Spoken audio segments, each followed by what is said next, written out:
Hello అందరికీ. అందరూ ఎలా ఉన్నారండి? నేనైతే చాలా బాగున్నాను. ఐ హోప్ మీరందరూ కూడా చాలా చాలా బాగున్నారని ఆ దేవుడిని మనస్ఫూర్తిగా కోరుకుంటున్నానండి. ఈరోజు వీడియో వచ్చేసి ఒక మంచి హెయిర్ స్టైల్ అయితే మీకు చూపిస్తానండి. ఇది చాలా అంటే చాలా బాగుంటుంది. ఏ ఏ డ్రెస్ మీదకైనా చాలా బాగుంటుంది. అంటే ట్రెడిషనల్ వేర్ మీదకైనా వెస్ట్రన్ వేర్ మీదకైనా చాలా బాగుంటుందండి. ఇది నా చిన్నప్పుడు మా పిన్ని వాళ్ళతో నేను వేయించుకునేదానండి. చాలా బాగుంటుంది హెయిర్ స్టైలు. ఆల్మోస్ట్ అందరికీ తెలిసే ఉంటుందండి. మా చిన్నప్పుడు అయితే ఈ హెయిర్ స్టైల్ని దివ్యభారతి జడ అంటారండి. దివ్యభారతి జడ అంటే అంత ఫేమస్ అండి. మా స్కూల్లో ఏ చిన్న ఫంక్షన్ జరిగినా, పెళ్ళిళ్ళకైనా, పేరంటాలకైనా ఈ హెయిర్ స్టైల్ని మేమైతే వేయించుకుని వెళ్ళేవాళ్ళము. ఇది మా పిన్ని చాలా బాగా వేస్తుందండి. నేను కూడా చాలాసార్లు ట్రై చేశాను, కానీ ఇంత పర్ఫెక్ట్గా అయితే నాకైతే రాలేదండి. మీకేమన్నా యూజ్ అవుతుందనే ఉద్దేశంతో కొంచెం మొన్న ఊరికి వెళ్ళినప్పుడైతే క్లియర్గా నేనైతే వీడియో తీశాను. నేను కూడా ఎప్పుడన్నా చూసుకొని దీన్ని ఫాలో అయ్యి వేయొచ్చును కదా అనే ఉద్దేశంతో అయితే జడ వేస్తుంటే నేనైతే వీడియో అయితే తీశానండి. ఈ వీడియో మీకు షేర్ చేస్తాను. మీకు ఇంట్రెస్ట్ ఉంటే మీరు కూడా ఒకసారి ట్రై చేసి ఎలా వచ్చింది అనేది నాకు కామెంట్ చేయండి. సో ఈ ఫస్ట్ వచ్చేసి జడను చిక్కులు లేకపోకుండా మంచిగా అయితే దువ్వుకోవాలండి. దువ్వుకున్న తర్వాత సింపుల్గానే ఉంటుంది, చూడడానికి ఈజీగానే అనిపిస్తుంది. వేసేటప్పుడు చాలా కష్టం అనిపిస్తుందండి. ఈ జడ వేయడం అంత ఈజీ కాదండి. ఇది కొంతమందికి మాత్రం చాలా పర్ఫెక్ట్గా వస్తుందండి. మా పిన్నికి ఈ జడ మంచిగా పర్ఫెక్ట్గా వస్తుంది. ఈ జడ వచ్చినట్టు ఏ జడ అయితే రాదండి. ఒక్కొక్కరికి ఒక్కొక్క టాలెంట్ కదండి. అలాగా ఈ జడ అయితే చాలా బాగా వేస్తుంది. ఇవి శారీస్ మీదకి, డ్రెస్సెస్ మీదకి, జీన్స్ అలాంటి వాటి మీదకి అన్నిటికీ చాలా బాగా సెట్ అవుతుందండి. సో ఈ వీడియోలో అయితే నేను క్లియర్గా అయితే చూపిస్తున్నాను. చాలా బాగుంటుంది, మీరు కూడా చూసేసేయండి. సో ఫస్ట్ వచ్చేసి నా తరపున ఒక చిన్న రిక్వెస్ట్ అండి. మన ఛానల్లో ఇంకా సబ్స్క్రైబ్ చేసుకుంటే త్వరగా వెళ్ళి సబ్స్క్రైబ్ చేసుకోండి. ఆల్రెడీ సబ్స్క్రైబ్ చేసుకున్న వాళ్ళైతే పక్కనే బెల్ ఐకాన్ ఉంటుందండి. దాన్ని క్లిక్ చేస్తే ఆల్ అండ్ నోటిఫికేషన్ వస్తుంది. అది మీరు సెలెక్ట్ చేసుకున్నారనుకోండి, నేను పెట్టే వీడియోస్ మీకు ఎప్పటికప్పుడు నోటిఫికేషన్ ద్వారా మీ వరకు చేరుతాయండి. సో అందుకనేసి తప్పకుండా సబ్స్క్రైబ్ చేసుకోండి. పక్కనే బెల్ ఉంటుంది, ఆ బెల్లును టంగ్ అని కొట్టండి. సో అర్థమైంది కదండి. నా వీడియోస్ను ఫాలో అయ్యే వాళ్ళకైతే తెలిసే ఉంటుందండి. నా ప్రీవియస్ వీడియోస్ కూడా ఒకసారి అయితే వెళ్ళి చెక్ చేయండి. నచ్చితేనే మీకు ఇంట్రెస్ట్గా నచ్చిందనుకోండి, నచ్చితేనే సబ్స్క్రైబ్ చేసుకోండి. నచ్చిందనుకోండి ఒక చిన్న లైక్ అయితే మీ దగ్గర నుంచి అయితే నేను ఎక్స్పెక్ట్ చేస్తానండి. ఎందుకంటే మీరు ఇచ్చే లైక్ వల్లనే నా ఛానల్ అనేది ఇంకా కొంతమందికి అనేది రీచ్ అవుతుంది. సో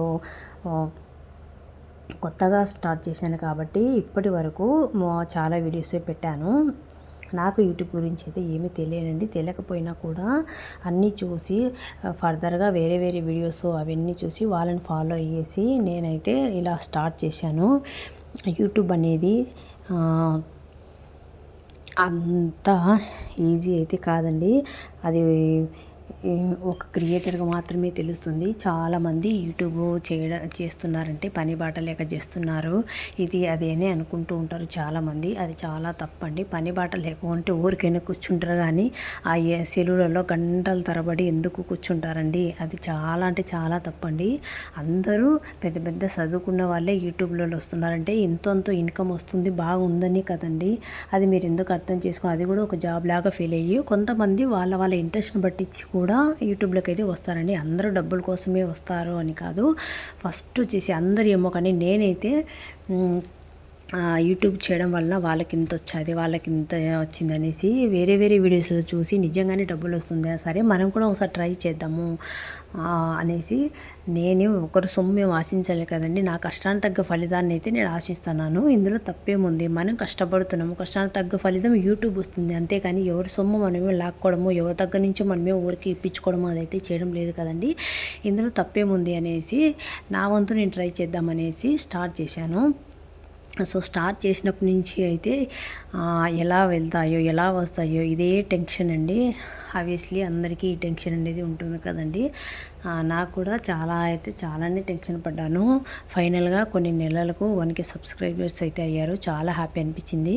ఇంతవరకు నా ఛానల్ను చాలా బాగా ఎంకరేజ్ చేసినందుకు చాలా చాలా థ్యాంక్స్ అండి. ఇక మీద కూడా నా వీడియోస్ మంచిగా చూసి మంచి లైక్స్ కొట్టేసి నా వీడియోస్ని ఇంకా కొంచెం మందికి మీరే షేర్ చేసి నా ఛానల్ను మంచిగా గ్రో కావడానికి సహాయపడతారని నేను మనస్ఫూర్తిగా కోరుకుంటున్నానండి. ఎందుకంటే యూట్యూబ్ అనేది అంత ఈజీ కాదండి. చాలా అంటే చాలా కష్టం ఉంటుంది. ఇంట్లో ఒక ఆడపిల్ల యూట్యూబ్ పెట్టింది అంటే ఇంట్లో పరిస్థితులను కాదండి, వాళ్ళ ఇంట్రెస్ట్ని బట్టించి కూడా వాళ్ళు వస్తారు. చాలామంది యూట్యూబ్ ఎందుకు మీకేమి లేదా ఏదేదో అనుకుంటారండి. ఎందుకంటే అందరికీ డబ్బులు లేకనే కాదండి, వాళ్ళ ఇంట్రెస్ట్ని బట్టించి అది ఒక జాబ్ లాగా ఫీల్ అయిపోయి వస్తున్నారండి. యూట్యూబ్ అనేది మనకు ఎటువంటి అమౌంట్ అంటే ఎటువంటి పెట్టుబడి లేకపోకుండా పెట్టేది కదండి. ఒక్కొక్కరికి ఒక్కొక్క టాలెంట్ ఉంటుందండి. ఆ టాలెంట్ అనేది 4 గోడల మధ్య ఆగిపోవద్దు అనేసి ప్రతి ఒక్కరు యూట్యూబ్కు ఈ లాక్డౌన్ పెట్టినాంచి డబ్బుల విలువ అందరూ తెలుసుకున్నారండి. డబ్బులు ఆ టైంలో ఎక్కడికి వెళ్ళకుండా ఇంట్లోనే ఉండిందని అప్పుడు వాళ్ళ సిచ్యువేషన్ బట్టించి డబ్బు విలువ తెలిసి వచ్చింది. కాబట్టి ఎవరు ఊరికే అనేది లేకోకుండా నా వంతు నా సహాయం చేద్దాము, నా భర్త ఒక్కడే కష్టపడుతున్నారు కదా, మనం కూడా కష్టపడదాం అనేది ఒక ఆడవాళ్ళలో కలిగి చాలామంది యూట్యూబ్లో స్టార్ట్ చేసిన అందులో తప్పేముందండి. చాలామంది వాళ్ళ ఇంట్లో పెద్దోళ్ళు ఉండరా, ఎందుకు యూట్యూబ్ స్టార్ట్ చేసింది, అందరూ చూస్తారు కదా, ఏమంటే చూస్తే ఏమవుతుందండి, ఇంట్లో పెద్దోళ్ళు ఉంటారు. ఆబ్వియస్లీ అందరికీ పెద్దవాళ్ళు ఉంటారు. పెళ్ళైన వాళ్ళకు అత్త మామలు ఉంటారు, పెళ్ళి కాని వాళ్ళకు అమ్మ నాన్నలు అందరూ ఉంటారండి. అందులో తప్పేముందండి. వాళ్ళు ఉంటారు, వీళ్ళు ఏమనుకుంటారు, వాళ్ళు ఏమనుకుంటారు, చాలామంది అట్లే ఆగిపోతున్నారండి. వాళ్ళలో నేను కూడా ఓదానండి. ఛానల్ ఏదో అనుకోకుండా స్టార్ట్ చేశాను. స్టార్ట్ చేసిన తర్వాత నుంచి నేను కూడా చాలా అంటే చాలా మా బంధువులు అయితేనేమి, ఇంటి పక్కల వాళ్ళు అయితేనేమి అలా చేయొచ్చునా, మీ ఇంట్లో పెద్దవాళ్ళు ఉంటారు కదా, వాళ్ళు ఏమన్నా అనుకోరా, ఇది అదే మనమేం తప్పు చేస్తున్నామండి. సోషల్ మీడియా అంటేనే పబ్లిక్ కదండి, ఏం ప్రైవేటా అండి, అది మనకు తెలియదా? ఇప్పుడు అయినా చాలామంది స్టార్ట్ చేశారు, మంచిగా చేస్తున్నారు, మంచిగా డబ్బులు సంపాదిస్తున్నారు. వాళ్ళ కాళ్ళ మీద వాళ్ళు ఓనుగా ఒకరి దగ్గర చేయి చాపకుండా వాళ్ళ కాళ్ళ మీద వాళ్ళు ఓనుగా నిలబడి చాలా బాగా డబ్బులు అనేది సంపాదిస్తున్నారు. ఒక్కొక్కరికి ఒక్కొక్క టాలెంట్ ఉంటుందండి. ఆ టాలెంట్ను ఎందుకు మనము మన దగ్గర పెట్టుకోండి. అందుకనేసి ఎవరికి నచ్చినట్టు వాళ్ళు ఎవరి ఆలోచనకు తగ్గట్టుగా వాళ్ళు వీడియో చూస్తూ మంచిగానే ఇన్కమ్ అనేది సంపాదిస్తున్నారు కదండి. అందరూ లేనోళ్ళు అయ్యి ఉండరండి. యూట్యూబ్లోకి వచ్చారంటే వాళ్ళు ఏం లేనోళ్ళని కాదండి. మంచి చదువుకునే వాళ్ళే యూట్యూబ్లోకి వచ్చారంటే అది ఒక జాబ్ లాగా ఫీల్ అయిపోయి ఇంట్లో పెట్టుబడి లేకుండా పెట్టేది కదండి. అందులో ఎక్కడికో వెళ్ళి 10 నుంచి సాయంత్రం వరకు వచ్చి మన ఇంట్లో మన పనులు మనము మన లైఫ్ స్టైల్ గురించి, మన ఫ్యాషన్ స్టైల్ గురించి, మన ఇంట్లో డెకరేషన్ గురించి, వాటి గురించి చెప్పుకుంటూ మంచిగా సంపాదించుకుంటూ అందులో తప్పేముందండి. భర్త అనేది సంపాదన, ఆడవాళ్ళు ఎప్పటికీ ఇంట్లోనే ఉండాలి అనేది రూల్ ఏం లేదు కదండి.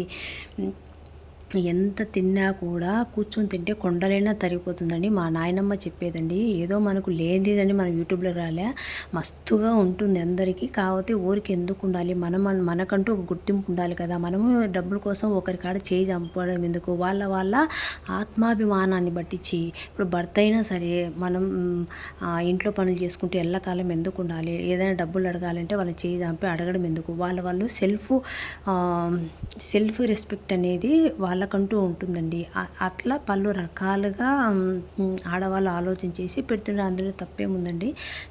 ఈ యూట్యూబ్ ఛానల్లో ఒక మగవాళ్ళు పెడితే ఏమన్నారండి, ఒక ఆడామ పెడితేనే ఎందుకో ఒక్కొక్కరు ఒక్కొక్కలాగా అనుకుంటారు. ఇలా ఎందుకు అనుకుంటారు ఇప్పుడు నాకైతే కదా, ఈ సమాజం ఎప్పుడు మారుతుందో ఏమోనండి.